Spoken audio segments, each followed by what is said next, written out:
એટલે હાદ થઈ ગઈ હવે તો. સાવ આવું ના હોય યાર. અમદાવાદના ઠક્કરનગરમાં દબાણ હટાવવા ગયેલી એએમસીની ટીમ પર સરેઆમ પથ્થર મારો. આગળ વધીએ તે પહેલા અમારી ચેનલ લલકા ન્યૂઝને લાઈક શેર ફોલો જરૂરથી કરજો.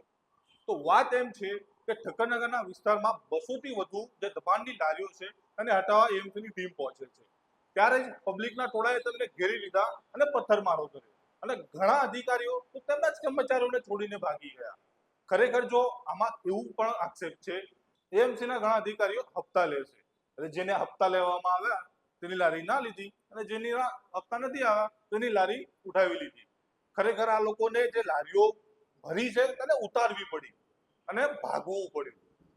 ક્યાં ગયો કાયદાનો ડર? જો સરકારી અધિકારીઓ સુરક્ષિત નથી તો સામાન્ય જનતાનું શું?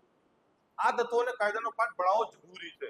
અને સવાલ એ છે કે શું છે આ છે આપણું સ્માર્ટ સિટી? આ રીતે સ્માર્ટ સિટી બનશે ત્યાં જે ટ્રાફિકનો જે નિવાડો નથી આવતો તેની જવાબદારી કોણ લેશે? લાઈક કરો, ફોલો કરો, સબસ્ક્રાઇબ કરો અને શેર કરો.